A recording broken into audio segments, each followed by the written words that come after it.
하나님 아버지로부터 오는 은혜와 평강과 축복이 오늘 현장 예배와 온라인 예배에 참여하시는 모든 분들 위해 임하시기를 주님의 이름으로 축원드립니다. 우리 서로 인사 나누겠습니다. 잘 오셨습니다. 은혜 받으세요. 이렇게 인사하겠습니다.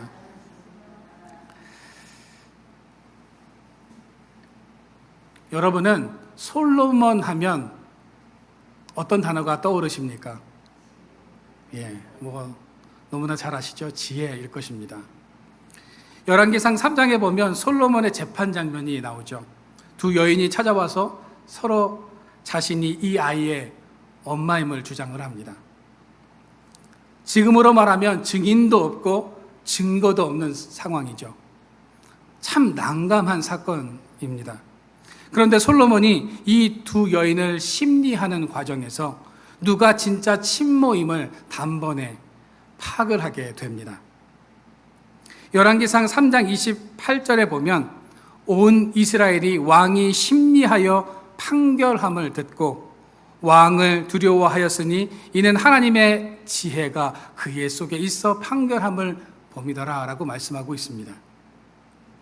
이스라엘 백성들은 하나님의 지혜가 솔로몬에게 있음을 이 판결을 통해서 알게 되었다고 말씀하고 있습니다. 솔로몬의 지혜가 얼마나 뛰어났든지 그 소문의 진위를 파악하고자 스바 여왕이 솔로몬을 찾아왔다라는 이 이야기가 성경에 나오기도 합니다. 솔로몬의 지혜를 엿볼 수 있는 또 한 가지 아주 유명한 이야기가 있죠. 유대인의 성경 주석인 미드라슈에 보면 어느 날 전쟁에서 승리한 다윗 왕은 승리의 기쁨을 오랫도록 간직하기 위해서 반지를 제작하기로 마음을 먹고 보석 세공사에게 이야기를 합니다. 반지를 만들거라. 그런데 그 반지에 전쟁에서 승리를 거둔 기쁨을 억제하지 못하게 될 때 그러한 마음을 조절할 수 있는 글귀를 새겨 넣어라. 동시에 내가 절망해서 허우적거리게 될 때에도 용기를 낼 수 있는 글귀를 새겨 넣어라 라고 이렇게 명령을 내렸습니다. 보석 세공은 아름다운 반지를 만들기는 했지만 다윗 왕의 명령대로 반지에 새겨 넣을 글귀가 마땅히 떠오르지 않았습니다. 오랜 시간을 고민 끝에 솔로몬을 찾아가서 도움을 구하죠. 이때 솔로몬이 아주 유명한 말을 합니다. 라틴어로 호 쾌쾌 트란시비트, 뭡니까? 이 또한 지나가리라. 이 문구 속에서 우리는 솔로몬의 삶의 지혜를 엿볼 수 있다는 것입니다. 여러분, 이 지혜의 왕이었던 솔로몬은 평생에 책을 3권 썼습니다. 가장 젊을 때 쓴 책이 아가서죠. 아가서는 솔로몬과 술람미 여인 간의 사랑을 아주 사실적이고 구체적으로 표현하고 있습니다. 이 아가서는 단지 남녀 간의 단순한 애정을 말하고 있는 것이 아닙니다. 궁극적으로 신부인 교회와 신랑 되신 예수 그리스도가 어떤 관계여야 하며 어떤 사랑을 이루어 갈 것인가를 계시하고 있는 성격의 책이 바로 이 아가서입니다. 두 번째 쓴 책이 잠언서죠. 이제 솔로몬은 장년이 되어서 가장 높은 자리에 앉아서 세상을 호령하는 위치에 서게 됩니다. 인생의 전성기를 맞았을 때 그 경험 속에서 하나님께서 주신 말씀을 담은 책이 바로 이 잠언서입니다. 그래서 잠언서의 어조는 굉장히 직설적입니다. 미련한 사람이 어떤 사람인지에 대해서 어떻게 하면 망하는지 이런 구체적으로 표현하고 있다라는 겁니다. 마지막으로 쓴 책이 우리가 살펴볼 바로 전도서입니다. 전도서는 솔로몬이 자신의 삶을 회상하면서 쓴 책입니다. 솔로몬은 이제 노년을 맞았습니다. 누구나 노년이 되면 청년 시절을 되돌아보면서 인생의 절정기를 회상합니다. 그래서 이제 전도서는 청년 시절을 어떻게 살아야 후회가 없는지를 말해주고 있습니다. 솔로몬은 자신의 삶을 돌아보면서 아마도 많은 후회와 회환이 남았던 것 같습니다. 그래서 청년들에게 시행착오를 겪으며 실수하지 않도록 길잡이 역할을 해주겠다라고 생각을 하고 쓴 책이 바로 이 전도서다라는 겁니다. 전도서는 크게 두 가지 주제로 이루어져 있는데 오늘 그 주제에 대해서 이야기를 나누면서 같이 은혜를 나누고자 합니다. 첫째는 인생은 헛되다입니다. 오늘 여러분들이 읽으셨던 1장 2절 말씀해 보시면 전도자가 이르되 헛되고 헛되며 헛되고 헛되니 모든 것이 헛되다라고 말을 하고 있습니다. 그렇다면 헛되다라는 말이 어떤 뜻일까요? 헛되다는 라틴어에서 그 의미를 찾을 수가 있는데 잡았는데 바람 같더라라는 그런 뜻입니다. 바람이라는 단어를 히브리어로 보면 르아흐입니다. 영, 호흡, 공기, 바람, 정신, 생기 이런 다양한 의미로 사용되어집니다. 그런데 전도서에서 말하는 바람은 소유, 물질, 즉 이 세상에서 붙잡고 있는 것들을 말하는 것입니다. 솔로몬은 재물을 손에 많이 쥐어보고 부귀 영화를 다 누려보았지만 그것이 바람을 잡는 것과 같다라고 지금 말을 하고 있는 것입니다. 오늘 본문에서 이 바람을 잡는 어리석은 행동을 헛되다라고 이렇게 표현하고 있다라는 거죠. 무엇인가 확신하며 잡았는데 손을 펴보니 남은 게 아무것도 없다라는 겁니다. 여러분, 물을 움켜본 적이 있으십니까? 아마 매일 아침 이런 경험을 하실 텐데요. 두 손으로 물을 착 떠올리면 무언가 가득한 것 같지만 그것을 움켜 잡으려고 하는 순간 그 물은 손가락 사이로 다 빠져나가 버린다는 겁니다. 바람도 마찬가지입니다. 자동차를 타고 가다가 손을 착 내밀죠. 바람을 느끼면서 떠나라 하면서 이 휴가철에 바람을 만끽하면서 자동차를 타고 가다가 그 바람을 싹 한번 쥐어보려고 움켜 쥐어봅니다.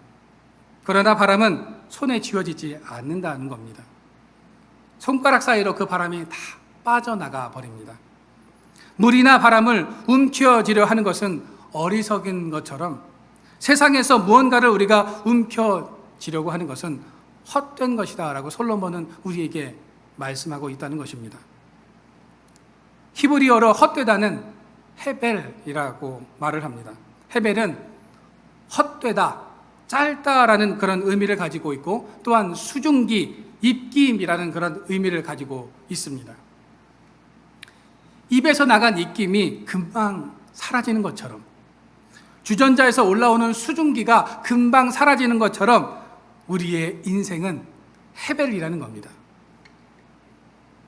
헤벨을 잘 우리가 이해하기 위해서는 헤벨의 반대 개념인 올람이라는 이 단어를 알아야 합니다. 올람은 영원을 말하는 것입니다. 전도서는 1장부터 12장까지로 되어 있는데 이 전도서를 통해서 솔로몬은 너희들의 삶이 헤벨이냐 아니면 올람이냐를 계속 묻고 있다는 거죠. 다시 말해서 헤벨을 잡으며 이 땅을 살아갈 것이냐 올람을 잡으면서 살 것이냐, 전도서는 시종일관 이 질문을 우리에게 던져주고 있다는 것입니다. 잠깐 있다가 없어질 헤벨을 위해서 아웅다웅하면서 목숨을 걸지 말고 영원히 사라지지 않는 올람을 위해서 살 것을 말씀하고 있습니다. 솔로몬은 이 헤벨과 올람을 쉽게 이해시키기 위해서 시각적인 용어 하나를 사용하고 있습니다. 오늘 본문 3절 말씀해 보시면 해라는 그런 단어가 나오는데 선이죠. 이 단어를 사용하고 있습니다. 오늘 본문 3절에 해 아래에서 수고하는 모든 수고가 사람에게 무엇이 유익한가? 여기서 해 아래가 바로 헤벨이고요. 해 위에가 올람이라는 겁니다.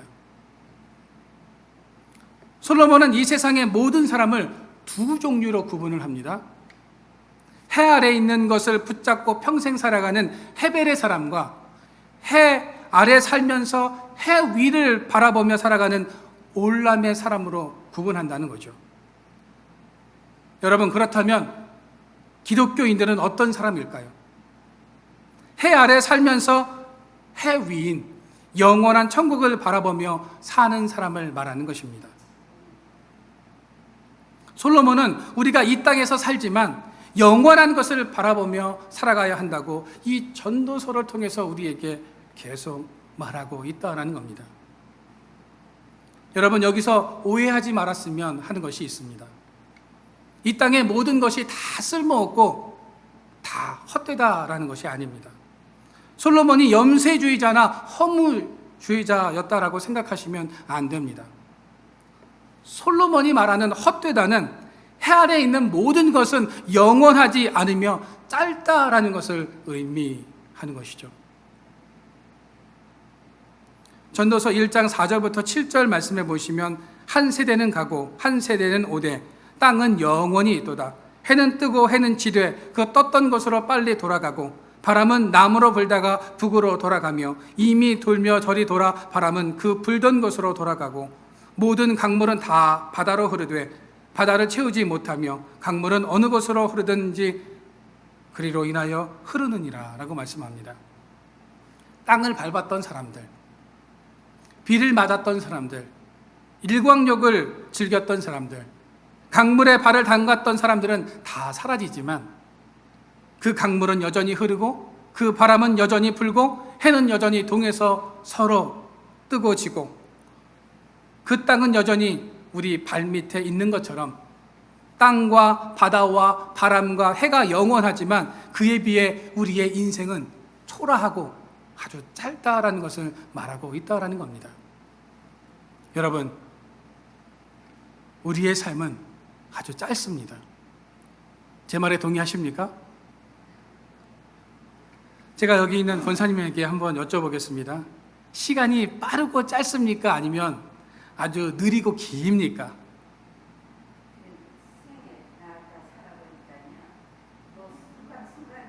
네. 네, 맞아요. 네, 맞습니다. 우리의 인생 전체를 보면 긴 것 같죠.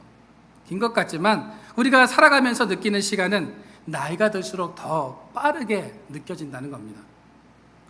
솔로몬은 지금 우리의 짧은 인생 동안 무엇을 중요하게 생각하며 살아야 하는지 이 전도서를 통해서 우리에게 말씀해주고 있습니다. 지금 이 땅에서 우리가 무엇을 붙잡고 살아가야 하는지를 말해주고 있다는 거죠. 두 번째로 인생이 참 피곤하다는 겁니다. 전도서 1장 8절 말씀해 보시면 모든 만물이 피곤하다는 것을 사람이 말로 다 할 수 없나니 눈은 보아도 족함이 없고 귀는 들어도 가득 차지 아니하도다. 여기서 우리가 주목해야 할 단어가 피곤하다라는 표현입니다. 솔로몬은 모든 만물이 어떻게 해요? 다 피곤하다고 말을 하고 있습니다. 여기서 피곤하다라는 말은 무의미하다라는 그런 뜻을 가지고 있습니다. 여러분, 직장에서 일을 하는데 아무런 의미와 열정이 없다면 그 직장에서의 일은 피곤할 뿐이죠. 가정주부가 가정에서 일을 하는 것에서 의미를 찾지 못한다면 그 가정에서의 일은 힘든 노동일 뿐입니다. 내가 죽지 못해서 살아가고 살아갈 의미를 찾지 못한다면 하루하루가 지옥일 뿐이다라는 거죠. 그리스 신화를 보면 이런 장면이 나옵니다. 가장 교활한 사나이라고 불리던 시시포스 왕이 제우스의 분노를 사게 됩니다. 제우스는 당장 그의 목숨을 거두어오라며 죽음의 신을 보냈는데 그 죽음의 신이 올 것을 예상하고 기습 공격을 이 시시포스 왕이 하면서 이 죽음의 신을 감금하게 됩니다. 결과로 그는 가파른 언덕으로 돌을 굴려 올리라는 형벌을 받게 됩니다. 그런데 애써 올린 돌을 다시 아래로 떨어뜨립니다. 그리고 또다시 돌을 힘들게 굴려 올리게 합니다. 여러분, 그 사진을 좀 한번 보여주시겠어요? 예, 저렇게 힘들게 큰 돌을 짊어지고 정상까지 올라가게 하고 다시 그곳에서 돌을 밑으로 굴려 떨어뜨립니다. 그리고 또 다시 내려와서 돌을 지고 올라가고 내려오고 올라가고 떨어뜨리고 이것을 계속 영원히 반복시킵니다. 아무런 목적과 의미가 없는 일을 영원히 반복시켰다라는 겁니다. 이 형벌은 정말 고통스러운 것입니다. 여러분, 노동의 양이 많아서 힘든 게 아닙니다. 아무 의미 없는 일을 반복하는 것이 사람을 더 힘들게 한다라는 거죠. 한때 러시아에서는 낮이면 죄수들을 벌판으로 내보내서 곡괭이로 언 땅을 파괴했습니다. 러시아가 얼마나 추운 곳입니까? 꽁꽁 얼어붙은 땅을 한번 파려면 얼마나 힘든지 모릅니다. 그런데 실컷 파고 나면 다시 흙으로 덮으라고 합니다. 다 덮고 나면 다른 곳에 가서 다시 땅을 파라고 합니다. 또 그것을 다 파놓으면 다시 또 덮으라고 이야기를 합니다. 이 작업을 계속 반복했다는 겁니다. 이런 과정을 겪으면서 많은 죄수들이 죽어갔습니다. 힘들고 추워서 죄수들이 죽어갔기도 했지만 그들은 의미 없는 일을 계속 반복했기 때문에 더 많은 죄수들이 죽었다라는 것입니다. 여러분, 오늘 여러분들이 예배에 나오실 때도 내가 이곳에 왜 와 있는지 그 의미를 찾지 못한다면 이것은 우리를 피곤하게 만드는 장소일 뿐이다라는 겁니다. 설교 말씀을 듣는 것이 고문이고 찬송을 부르며 사람들과 교제하는 것이 괴로울 뿐이다라는 거죠. 그러나 우리 인생에 무의미한 예배와 만남은 없습니다. 내가 왜 여기 있어야 하는지 삶의 의미를 예배를 통해서 우리는 찾아야 한다라는 거죠. 하나님께서 왜 나를 이곳에 불러주셨는가? 분명한 이유와 목적이 있다는 겁니다. 수많은 교회가 있고 수많은 영상 예배가 있는데 왜 하나님께서 여러분들을 이곳 올리브나무 교회 현장 예배에 나오게 하셨는지, 또 올리브나무 교회 영상 예배를 통해서 예배를 드리게 하시는지, 그곳에는 하나님의 분명한 목적과 이유가 있음을 우리가 깨닫고 그것이 무엇인지 우리가 깊이 묵상해 볼 필요가 분명히 있다는 겁니다. 그리고 오늘 드려지는 예배를 통해서 예배의 참 의미를 경험하고 삶의 진정한 의미를 발견하시기를 바랍니다. 여러분, 솔로몬은 오늘 이 전도서를 통해서 우리의 인생은 참 짧고 허무하지만 그 삶 속에서 참 의미를 찾고 영원한 것을 붙잡아야 한다고 우리에게 말씀하고 있는 것입니다. 그렇다면 세상에서 과연 무엇이 바람 같지 않고 무의미하지 않으며 영원한 것일까요? 이것이 바로 솔로몬이 우리에게 던져주는 질문이자 도전입니다. 그렇다면 영원한 것은 과연 무엇이고 우리가 붙잡고 살아가야 하는 것은 무엇일까요? 그것은 바로 예수 그리스도입니다. 히브리서 13장 8절 말씀해 보시면 예수 그리스도는 어제나 오늘이라 영원토록 동일하시니라 라고 말씀합니다. 성경은 우리의 소망 되신 예수 그리스도, 그분이 영원하다고 증언하고 있습니다. 여러분, 세상의 모든 것은 영원할 것 같지만 해 아래 모든 것은 영원할 수가 없습니다. 영원한 것처럼 보이는 것이지 영원하지 않다는 겁니다. 여러분, 태양의 수명을 알고 계십니까? 태양은 영원할 것 같지만 50억 년 뒤에 태양은 그 기능을 다하게 될 것이다 라고 과학자들은 이렇게 이야기를 하고 있습니다. 우리가 그때까지 살 거는 아니지만 해 아래에 있는 모든 것은 기한이 있고 짧다라는 거죠. 지구라고 영원할까요? 지금 지구가 죽어가고 있지 않습니까? 그런데 사람들은 그것을 실감하고 있지 못하다는 겁니다. 세상의 모든 것은 영원할 수 없습니다. 언젠가는 사라지거나 그 기능을 다하지 못하는 순간이 찾아온다는 겁니다. 그러나 절대로 변하지도 사라지지도 않는 분이 계시다면 그분이 바로 예수 그리스도입니다. 우리는 헤벨이 아닌 영원한 우리의 울람 되시는 주님을 바라보면서 이 땅을 살아가야 한다는 것입니다. 오늘 본문 3절에 보시면 해 아래서 수고하는 모든 수고가 사람에게 무엇이 유익한가라고 말씀합니다. 여기서 유익하다라는 이 단어는 성경 전체에서 이것 전도서에서만 유일하게 나오는 표현입니다. 무엇이 유익한가라는 이 질문은 무엇이 남는가라는 그런 뜻입니다. 짧은 인생 속에서 너희에게 남는 것이 무엇이냐? 세상 끝까지 남아있는 것이 무엇이냐? 즉 영원한 것이 무엇이냐라고 이렇게 말하고 있다라는 것입니다. 솔로몬은 청년 세대에게 지금 짧은 인생 속에서 너희의 수고가 얼마나 헛되고 무의미한가, 바람을 잡는 것 같은 인생일 수밖에 없다고 말을 하고 있습니다. 그 무의미하고 바람을 잡는 듯한 인생을 잡으려다가 실패한 인생을 살아갈 것이 아니라 영원한 것, 예수님을 붙잡는 삶을 살아야 함을 말해주고 있는 것입니다. 여러분, 예수님을 붙잡는다는 것은 그분을 사랑하는 것을 말하는 것입니다. 그분을 사랑하고 그분과 우리가 함께 인생길을 걸어갈 때 우리는 헛되고 무의미한 세상 속에서 삶의 의미를 찾을 수 있고 승리하는 삶을 살아갈 수 있는 것입니다. 인간의 사랑은 늘 움직이죠. 그러나 주님의 사랑은 절대로 변하지 않고 움직이지 않습니다. 예전에 한 퀴즈 프로그램에서 할아버지가 설명을 하고 할머니가 그 답을 맞추는 그런 프로그램이 있었습니다. 아마 여러분들도 아마 보셨을지도 모르겠습니다. 정답은 천생연분이었습니다. 그런데 할아버지가 설명을 합니다. 당신과 나 같은 관계 뭐라 그러지? 할머니가 고민을 하시다가 왼수라고 대답을 합니다. 아니 두 글자 말고 네 글자로 이야기합니다. 그랬더니 뭐라고 합니까? 네 글자? 평생 왼수. 처음에는 진정한 사랑으로 시작했지만 평생 왼수가 되기도 한다는 거죠. 이 땅의 모든 것은 변합니다. 부모님의 사랑도, 부부의 사랑도, 자녀에 대한 사랑도 변하지만 절대로 변하지 않는 분이 계신데 그분이 바로 예수님이다라는 것입니다. 우리를 향한 예수님의 사랑은 절대로 변하지 않습니다.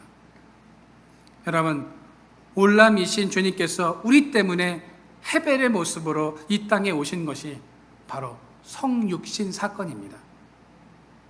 성육신 사건은 하나님께서 우리를 얼마나 사랑하시는가를 알 수 있는 사건이다라는 거죠.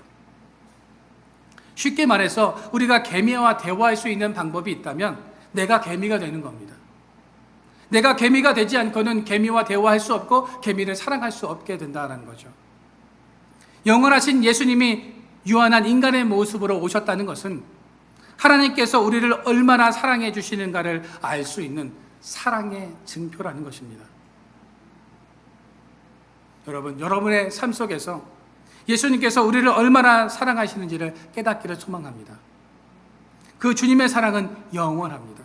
그 변함없고 흔들림 없는 주님의 사랑을 힘입고 오늘도 승리하는 삶을 살아가시기를 축원드립니다.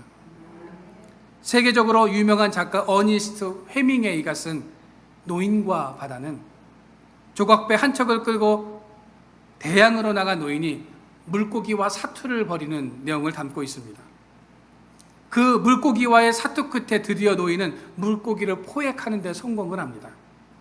그런데 노인은 물고기를 끌고 항구로 돌아오는 과정에서 상어를 만나서 잡은 물고기의 살점이 모두 뜯기고 뼈만 앙상하게 남은 물고기를 끌고 오는 것으로 이 소설은 거의 끝이 납니다.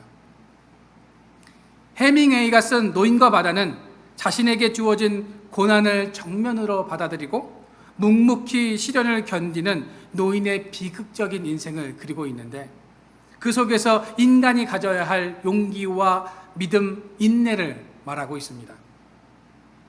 헤밍웨이가 이 작품 속에서 말하고 있는 것 중 하나가 바로 허무이죠. 뭔가를 위해서 열심히 했지만 결국 모든 것이 아무런 소용이 없었다는 것. 인생도 마찬가지라는 겁니다. 헤밍웨이는 이 소설을 쓴 후에 얼마 되지 않아서 스스로 목숨을 끊었습니다. 많은 사람들에게 사랑을 받았고 존경을 받았던 헤밍웨이에게도 채울 수 없는 텅 빈 마음과 공허함이 있었다는 겁니다.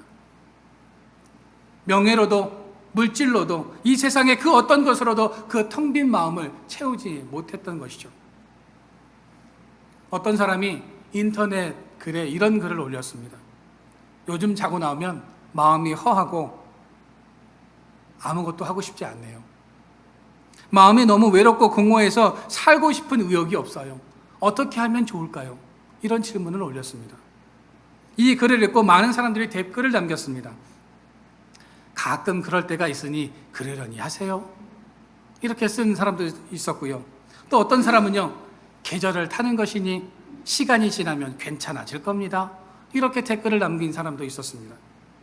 그러자 처음 글을 올렸던 사람이 다시 글을 썼습니다. 저도 시간이 지나면 해결되겠지 했지만 그것이 아니더군요. 시간이 지나고 계절이 지나도 공허한 마음은 점점 더 커져만 갑니다. 많은 사람들이 이 글에 나도 그렇습니다 라고 공감을 막 누는 것을 본 적이 있습니다. 오늘날 공허함을 느끼며 살아가는 사람들이 참 많다는 거죠. 마음의 공허가 심하면 살아갈 의욕을 상실하고 허무주의에 빠지게 됩니다. 모든 것이 헛되고 헛되다, 사는 것도 헛되고 모든 것이 헛되다는 그런 생각을 하게 된다는 것입니다. 여러분, 왜 인간은 공허함과 허무함에 빠지는 것일까요? 우리 안에는 세상 것으로 채울 수 없는 공간이 있기 때문입니다. 물질을 많이 가지면 공허함이 없을 것 같지만 그렇지도 않다는 겁니다. 솔로몬은 모든 것을 다 가져본 사람입니다. 솔로몬이 하루에 소비했던 음식의 양을 보면 밀가루 7톤, 굵은 밀가루 14톤, 살찐 송아지 10마리, 양 100마리 이런 것을 하루에 다 먹었습니다. 솔로몬은 왕후만 700명이었고 후궁이 300명이었습니다. 군대의 병거도 4만 명이었고 마병이 12,000명이었습니다.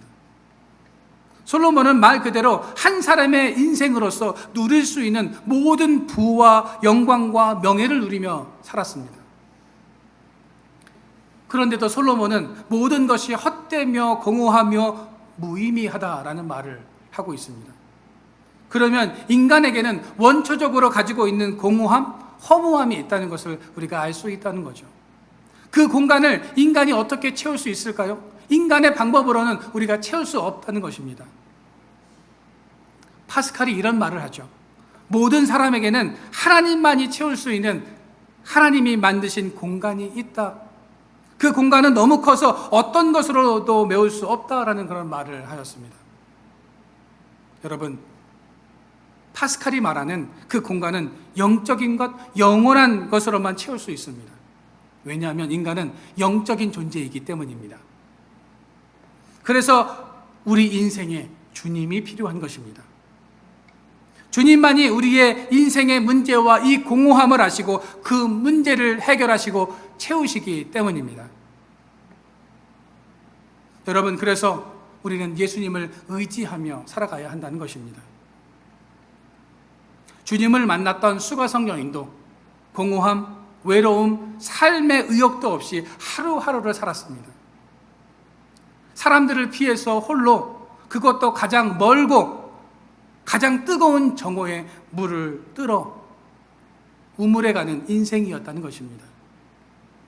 그러던 그녀가 우물가에서 주님을 만남으로 인생의 의미를 깨닫게 되고 그 삶이 변화하게 됩니다. 이처럼 우리가 주님을 만나면 주님께서 우리의 공허함과 허무함을 그 사랑으로 채워주십니다. 여러분, 어둠과 공허함을 그리고 외로움을 물리칠 수 있는 방법은 사랑의 빛으로 우리 마음을 가득 채울 때 비로소 가능하다라는 거죠. 최근 뉴스에 보니까 가상화폐와 주식으로 인해서 좋지 않은 선택을 하는 사람들이 가끔 있다고 합니다. 가상화폐와 주식을 붙잡으면 자신의 삶이 행복할 것이라고 생각을 하고 믿고 투자를 했는데 어떻습니까? 그 결과가 좋지 않아서 극단적인 선택을 하는 경우들도 있다는 것입니다. 참 안타까운 일이죠. 만약 가상화폐와 주식에 투자했는데 대박 상승을 했다고 한들 그 공허함과 허무함이 사라질까요? 성경은 그 삶이 바람을 잡는 것과 같이 허무할 것이라고 말씀하고 있습니다. 여러분, 우리가 허상과 허무한 것을 잡으려다가 우리의 인생을 허비하는, 실패하는 그런 삶이 아니라 오늘 속에서 예수 그리스도를 붙잡는, 성령의 붙잡힌 바 되어지는 삶을 살아가는 저와 여러분들의 삶이 되어지기를 축원합니다. 지금 우리는 해 아래 살지만 해 위인 천국을 바라보면서 영원한 예수님의 사랑을 힘입고 승리하는 삶을 살아가시기를 소망합니다. 오늘 드려지는 예배를 통해서 하나님의 뜻을 찾고 인생의 참 의미를 발견하시기를 바랍니다. 여러분, 바라기는 오늘부터 헤벨의 삶이 아닌 올람을 붙잡고 살아가는 저와 여러분들의 삶이 되어지기를 주님의 이름으로 축원드립니다.